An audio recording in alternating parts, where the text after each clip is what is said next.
do nosso Deus. Pode aceitar. Amados irmãos,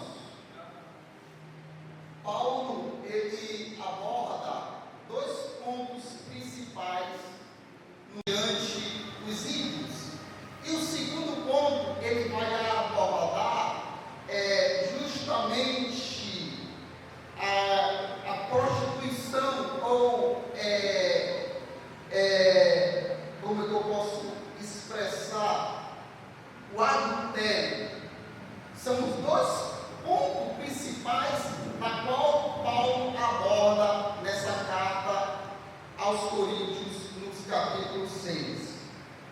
E nós vemos que Paulo, já logo no início, ele usa um tom diferente. Ele usa um tom mais elevado. Por quê? Porque Paulo, ele fica indignado com o que está acontecendo na igreja de Coríntios. Paulo acreditava que a nova fé é uma nova comunhão.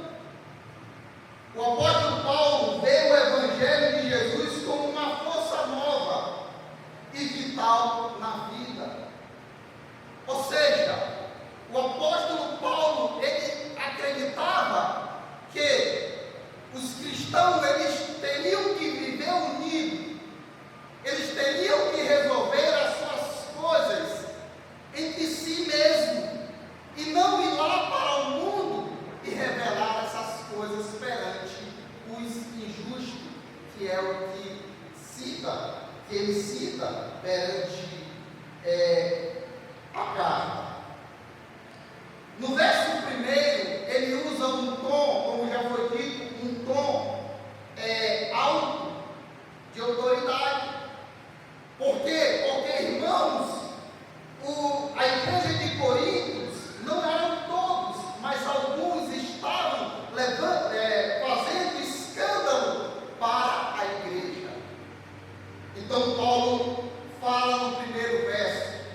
conta irmão.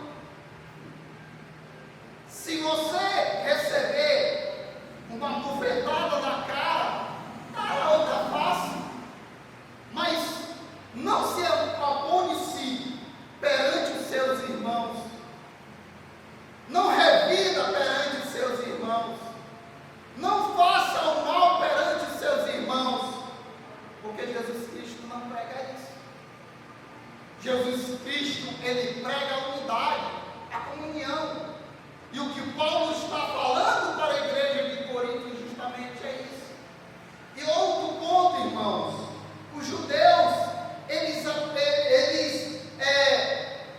não concordavam com esse tipo de prática. Por quê, irmãos? Porque eles não aceitavam um judeu ir perante, por exemplo, os romanos, e se julgar um contra os outros. É tanto, irmãos, que o que eles fizeram com Jesus foi algo totalmente errado. E eles sabem as atitudes que eles cometeram. Mas, para os judeus, era proibido. Aquilo se tornava um ato muito feio. Trazia uma falsa imagem ao povo e a Deus. Porque se eu tenho algo para resolver com meu irmão, eu tenho que resolver. Eu não posso levar esta questão fora das paredes da igreja. Eu não posso levar essas questões àquele que não conhece nada das coisas santas. As coisas santas são sagradas. E Paulo, ele adverte a igreja de Corinto justamente nesse ponto. No segundo ponto ele vai dizer: não sabeis vós que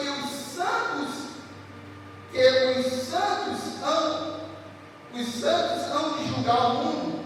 Ora, se o mundo não deve ser julgado por vós, porventura, indigno de julgar as coisas mínimas, Paulo ele mostra para a igreja de Corinto que coisas maiores a igreja há de julgar. E essas picuinhas, essas coisas pequenas, essas coisas sem importâncias. Porque Paulo vê este ponto como algo sem importância. E o pior, irmão, sabe o que estava acontecendo? Estava crescendo o número de crentes praticando esse tipo de coisas. Porque o homem, ele tem esse costume. Infelizmente, ele não pode ver ninguém fazer algo que ele quer fazer. Se for errado, irmãos, deixa ele se ver com Deus. Deixa que Deus vai dar a resposta para ele. Mas ali na igreja de Corinto havia se multiplicado esse tipo de ação. Essa ação, ela crescia cada dia mais. E Paulo viu a necessidade de intervir. Paulo viu a necessidade de falar sério para a igreja. Paulo viu a necessidade de doutrinar a igreja de uma forma dura, porque ele fala aqui duramente para a igreja de Corinto. Não sabeis, o verso 3, não sabeis vós que havemos de julgar os anjos? Quanto mais as coisas pertencentes a estas vidas. Aqui, meus amados irmãos, quando Paulo fala de anjo, existe dois raciocínios.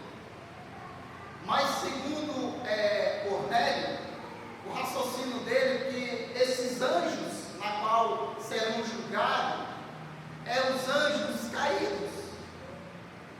Mas não é revelado que anjos, porque nós sabemos que anjos são algo santo, são algo divino, um ser divino. Então, Paulo, ele descreve a igreja de Coríntios: não sabeis-vos que haveis de julgar os anjos? E por incrível que pareça, irmãos, esta palavra não sabeis, ela é falada 10 vezes na carta de Paulo, mas somente em Coríntios ele é usado 7 vezes. 3 vezes Paulo usa essa expressão não sabeis, somente em Romanos. As outras 7 vezes ele refere-se à igreja de Coríntios. Por quê? Porque Coríntios era uma igreja, segundo eles, sábias. É uma igreja que se achava que era muito, além de tudo, muito pensadora, porque o povo romano ele era assim. E Paulo começa a apontar: ei, não sabeis? Vocês não são sábios? Não sabeis? Não sabeis? Não sabeis? Para que eles pudessem refletir nas atitudes nas quais eles estavam tomando. O verso 4: então, se tiverdes negócio em juízos perante a esta vida, pondes na cadeira aos que são de menores estima na igreja. Paulo usa aqui um pouco de ironia, irmãos. Ele diz para a igreja de Coríntios: por que tu não pega uma pessoa ou um irmão de menos estima? Essa estima pode ter sido um irmão de cargo menor, ou um cargo, eu não gosto nem de usar essa expressão, o cargo sem relevância, porque toda função dentro da igreja ela tem muita importância, mas Paulo queria mostrar para a igreja de Coríntios que uma pessoa de cargo menor era capaz de julgar essas questões. Existe outro raciocínio que diz que Paulo está falando daquele que tem menos conhecimento jurídico. Paulo está falando desse irmão. Ele diz: olha, o irmão de menos conhecimento jurídico, ele é capaz de julgar essas coisas na questão na qual você estão levando fora da igreja. Pois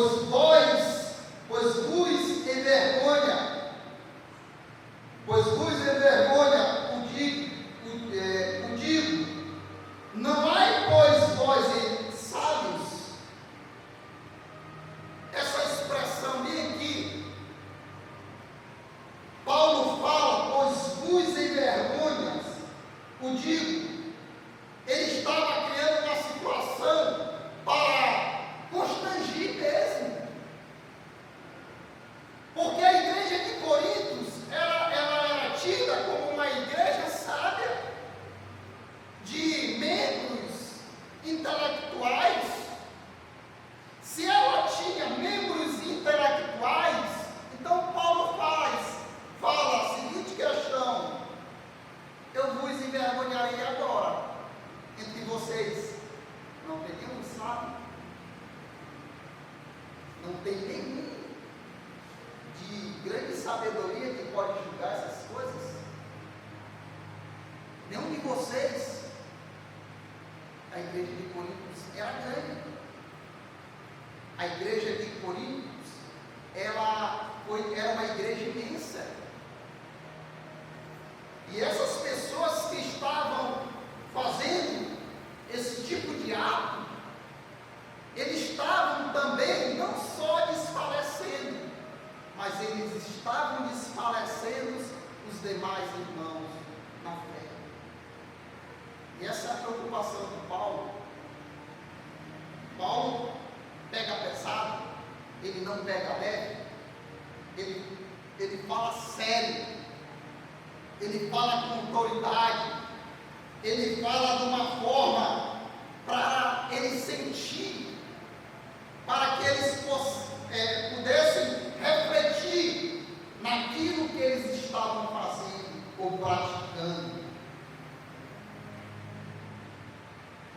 Nem mesmo um que possa julgar entre seus irmãos, mas o irmão, verso 6, mas o irmão vai a juízo com o irmão, isto perante os infiéis. Irmãos,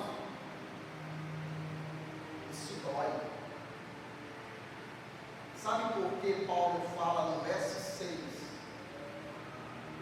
Mas o irmão vai a juízo com o irmão, isto perante os infiéis, porque ele estava falando de irmão que conversava com outro, um irmão que tinha um laço com outro.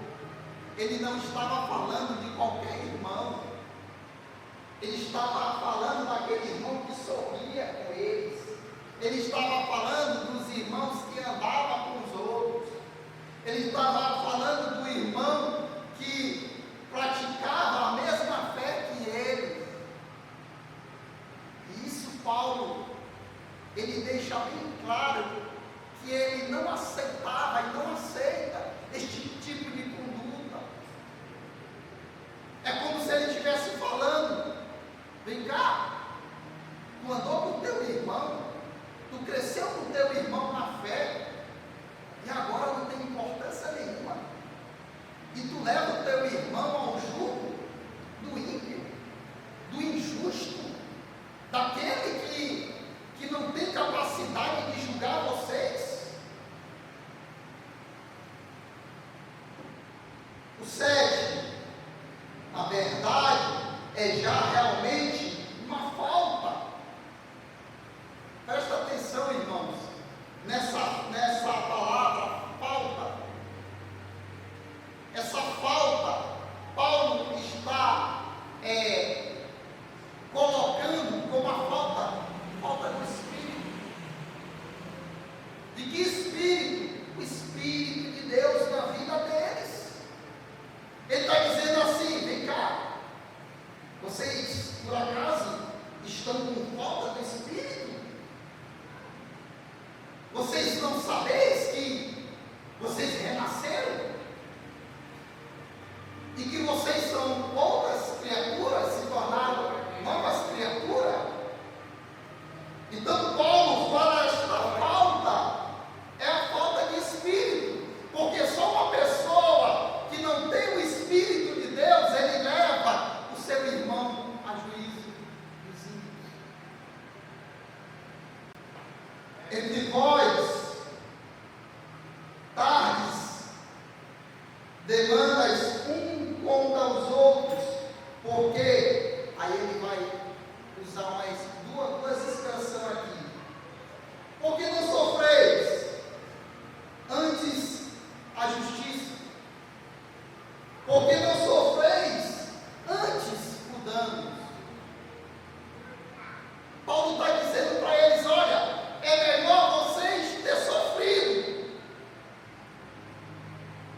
e não ter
Você pode sentir a dor. Você pode sentir a perca do bem material, mas você não perde a perca do dom espiritual, que é mais sério do que qualquer coisa. Perder o espírito é muito sério, irmãos. E os irmãos de Corinto que praticavam essas ações, eles estavam perdendo o espírito. Eles não estavam percebendo que eles estavam perdendo o espírito. Eu vou dar um pouco de pressa aqui à leitura. Mas vós mesmos fazei a justiça e fazeis o dano, e isso aos irmãos. Não sabeis que os injustos não herdar o reino do céu? Aquele que pratica a injustiça. Nós sabemos. E isso é desde que você se converte, desde que eu me converti, nós temos esse entendimento que o injusto, ele não herdará o reino dos céus. Aí Paulo ele vai apontar alguns erros que esses irmãos ainda estavam praticando. Ele vai tocar nas feridas. E ele vai dizer no verso 10: não erreis, nem os devassos, porque ali havia pessoas devassas ainda praticando o ato da diversidade, fazendo o ato de vaso, nem os idólatras. Ali ainda tinha irmão praticando a idolatria, nem os adúlteros. Os adúlteros, aqueles que estão com a sua mulher, ou vice-versa, mas vão procurar prazeres lá fora. E o interessante, irmão, sabe o que é? É que o povo de Roma, eles entendiam, segundo o entendimento deles, eles achavam que o que importava era aqui, ó, só a parte intelectual. E o corpo, eles achavam que o corpo era como se fosse um animal. Então o corpo, ele poderia praticar as práticas de adultério. E Paulo, ele fala severamente, porque ele sabia que ali ainda existia irmãos praticando esses atos. E ele diz: nem os adúlteros, nem os afeminados. Aí nós temos uma noção. Se a pessoa ela tem o seu corpo livre para fazer o que ela quer, aí vem esse tipo de situação. Os afeminados, eu não vou entrar em detalhe nesse ponto, mas eu creio que a igreja já entendeu aonde Paulo queria chegar. Nem os sodomitas. Quem foi Sodoma? E ali, em Roma, eles praticavam as mesmas práticas de Sodoma. Nem os ladrões, nem os avarentos, nem os bêbados. Tem muitos que acham que só porque eu bebo, isso não quer dizer que Deus não me ama, isso não quer dizer que eu não vou para o céu. Está aqui Paulo falando: não vai para o céu? Nem os bêbados, nem os maldizentes, nem os roubadores herdarão o reino de Deus. E os que alguns e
mas eu não me deixo dominar por nenhum mais.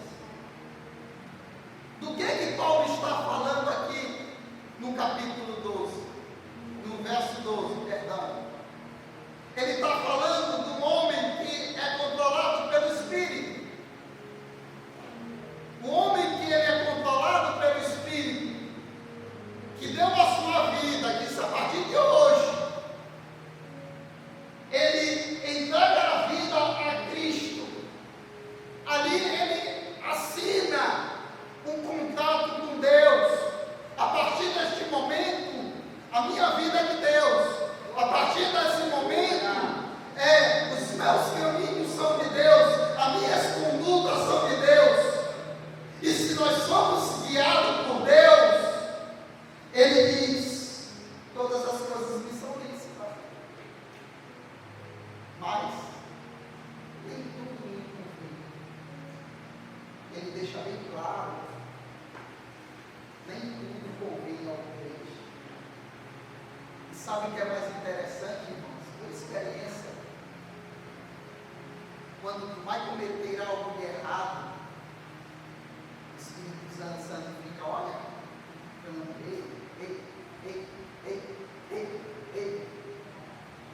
o crente que disser para mim que ele fez algo de errado, o Espírito Santo não avisou ele, ele não estava lá pelo Espírito. Porque o Espírito não avisa. Então Paulo está declarando que todas as coisas me são lícitas, mas nem tudo me convém. Nós temos que ter a nossa posição de crente. Nós somos separados. Nós fomos separados. Nós somos separados. E quem é separado é diferente. Quem é separado não pode tudo. Porque nós vivemos no mundo, mas nós não somos. Aonde, igreja? Glória a Deus. Nós não somos do mundo.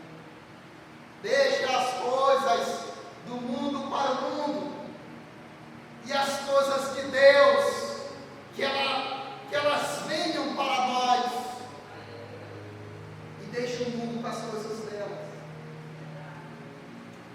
Aí no verso 13º ele vai dizer assim: os manjares são para o ventre, e o ventre para os manjares. Ele está falando há muitos dias com fome. O que vai acontecer com ele? Ele vai ter um desgaste, ele vai emagrecer, ele vai perder força. Então o alimento, ele é crucial para a nossa vida. Deus, porém, aniquila tanto um como o outro, mas o corpo não é para a prostituição, senão para o Senhor, e o Senhor para o corpo. Nós entendemos que quando nós confessamos a Cristo como único e suficiente Salvador, o nosso corpo, ele passa a ser morada do Espírito Santo. Por isso que Paulo afirma que o nosso corpo é do Senhor. Ora, Deus que também ressuscitou o Senhor, nos ressuscitará a nós pelo seu poder. Por isso que nós não temos que maltratar aquilo que é santo. Você já escutou as histórias dos crentes que estão enterrados, e chega lá aqueles filhos de Satanás e vão mexer aonde não era para eles mexer, e levam uma lapada santa, Porque aquilo que é santo, ele continua santo. O corpo daquele que está enterrado, se ele morreu santo, ele vai continuar santo. Ele vai continuar separado. Ele vai continuar sendo do Senhor. Aleluia. Por isso que nós temos que abominar essas coisas do mundo, dos nossos corpos. Por isso que existe o casamento. Jovens, eu falo agora para vocês, o corpo de vocês são morada do Espírito Santo. Não deixa se enganar por boniteza de seu A e seu B. Não deixa se enganar por cantada daqueles que estão no mundo. Porque o que eles querem é algo precioso de vocês, que pertence a Deus e que vai pertencer ao marido de vocês futuramente, aquele que você vai escolher como seu cônjuge, e assim vice-versa. Não sabeis vós que o vosso corpo são membros de Cristo? Tomeis, pois, o membro de Cristo e fazê-lo-eis membro de uma meretriz, não por certo. Por que que Paulo usa essa expressão, meretriz? Porque naquela época, uma meretriz era algo, como eu posso expressar aqui, imundo, vou dizer assim, algo que uma meretriz só era um pedaço de carne, onde os homens usavam e jogavam de lado. Então, Paulo está dizendo, olha, no momento que você se junta com uma meretriz, você não é diferente dela. Você não é diferente dela. Você se torna igual a ela. Se ela é uma carne podre, vai se tornar uma carne podre também.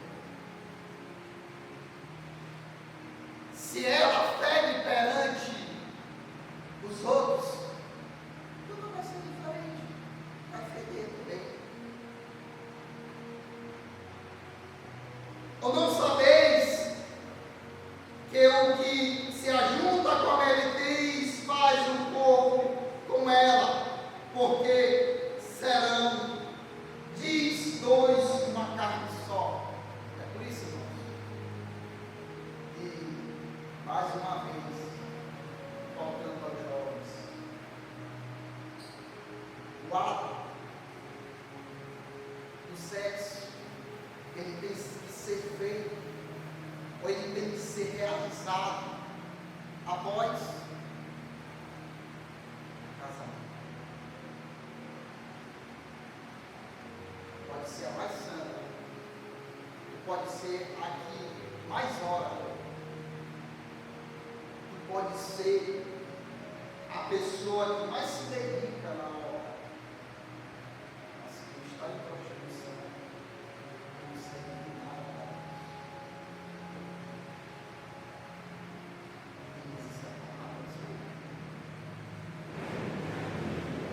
O verso 17, mas o que se junta com o Senhor é o mesmo Espírito. Aquele que se junta com Cristo tem o Espírito de Deus. Aí um ponto.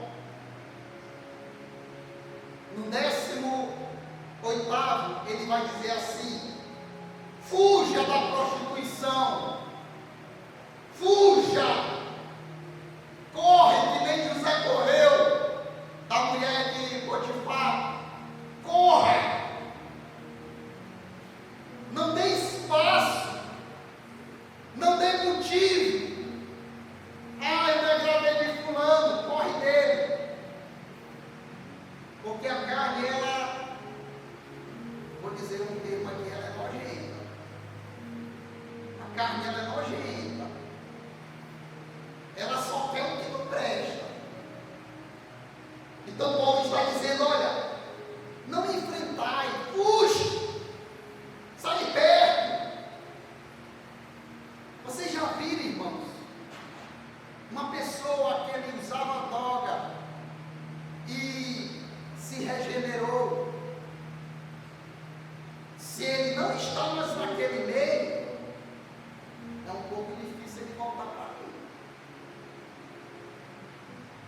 Mas se ele voltar para aquele meio, é questão de tempo. Ele está de novo naquele momento. Então Paulo diz: fuja da prostituição. Todo pecado que o homem comete é fora do corpo, mas o que se prostitui peca contra o seu próprio corpo. Ao verso 19 ele vai dizer: ou não sabeis que o vosso corpo é templo do Espírito Santo que habita em vós, provenientemente de Deus, e que não sois de vós mesmo. Teu corpo é de Deus, meu corpo é de Deus. De Deus não é a esposa.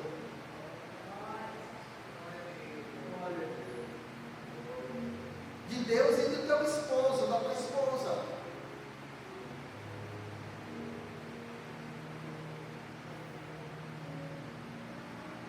Porque agora ele vai usar as palavras para passar aqui. Eu vou usar a expressão Mercúrio, naquela época que ele passou o Metiolac, agora ele vai passar o Mercúrio, porque foi comprado com isso.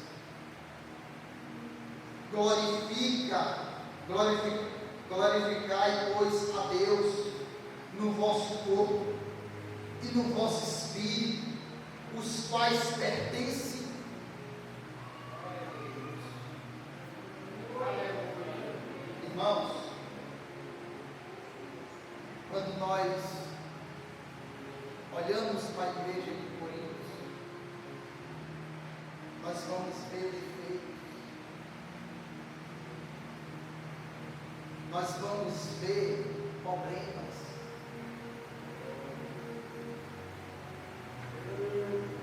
mas nós vamos ver o pastor chamado Paulo direcionando, mostrando o caminho, dizendo certo ou errado. É isso, está errado, olha aqui foi só um dos problemas, aqui está certo, aqui está errado, ei, pode daí. Não é diferente da igreja de hoje. Todos os problemas que aconteceram na igreja de Corinto, hoje também acontecem nas igrejas atuais. O que eu quero falar para a igreja hoje: não se escandalize com isso, mas se mantenha firme nos caminhos do Senhor. Se for possível, aconselhe aquele que está indo para o caminho errado. Se for possível, chame a atenção, fale sério. Que é o que Paulo está fazendo. Mas não deixe que esse tipo de abominação afete a igreja. Se alguém tem esse tipo de contenda dentro da igreja, da área 61, que possa chamar o nosso pastor. Se for as mulheres, chama a missionária.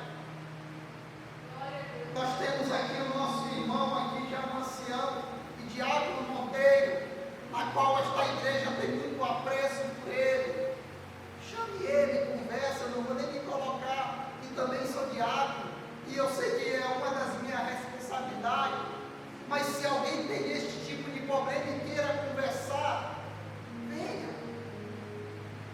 Nós estamos aqui para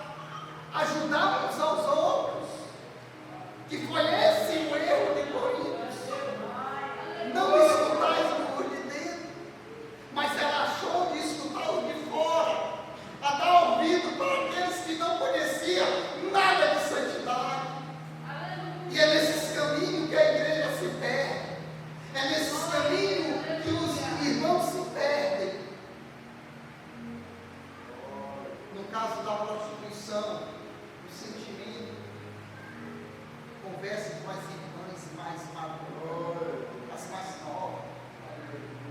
Converse com as irmãs que têm experiência de vida. Oh, glória. Aí existe o ciclo de oração. Mulheres envolvidas nas coisas de Deus, um exemplo para dar para a igreja.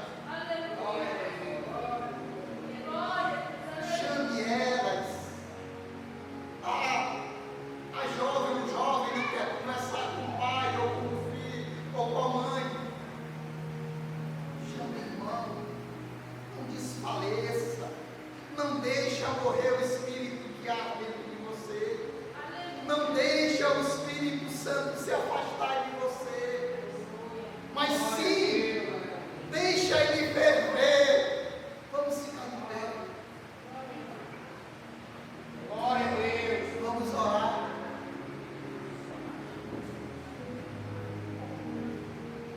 Se alguém quer oração também pode vir. Se alguém também queira aceitar Jesus Cristo como seu único, suficiente Salvador, também pode vir. Eu quero usar também este espaço para glorificar não a mim, mas a Deus. Um fato que aconteceu, já tem acontecido nesta igreja. Nos meus primeiros meses que eu estava aqui, Deus me usou para me falar para a irmã que a filha dela iria mudar. E hoje isso é cumprido para a honra e glória de Deus. Eu sou grato a Deus por isso. Eu me animo com a vitória do meu irmão. A igreja ela tem que se animar com a vitória do próximo e não se desanimar com a vitória do próximo. Deus ainda tem maravilhas para fazer no meio da igreja. Deus ainda tem coisas maravilhosas para fazer na 61. É só um pouquinho do que Ele está mostrando para o seu povo. Vocês pediram, a igreja pediu um pastor espiritual, Ele mandou. Vocês pediram, nós pedimos um pastor que nos ajudasse a nos conduzir. Ele mandou. Que o nome dele seja glorificado. Amado Deus, Pai querido, Deus celestial, em nome do seu Filho, amado Jesus Cristo, Senhor, perante a tua palavra, a qual o teu servo Paulo leva à igreja de Corinto. Eu quero nesta noite, Senhor, agradecer pelo este ensinamento que tu nos deste. Ó Senhor, também eu quero agradecer, meu Pai, pela igreja da área de CPI. Ó Senhor, se existe esse tipo de abominação dentro da tua igreja, que venha cair por terra em nome de Jesus. Porque esse tipo de abominação não faz parte da tua igreja. Esse tipo de conduta não faz parte da tua igreja. Mas a tua igreja, ela é santa. A tua igreja, ela é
igreja, abençoa a tua casa, abençoa os irmãos, abençoa aqui, meu Senhor, desde já, o círculo de oração que vai estar amanhã pela manhã já se consagrando, que vai já estar junto essas mulheres que têm sido a força também da área 61, junto com o teu Espírito Santo, ó Senhor. E assim eu quero te agradecer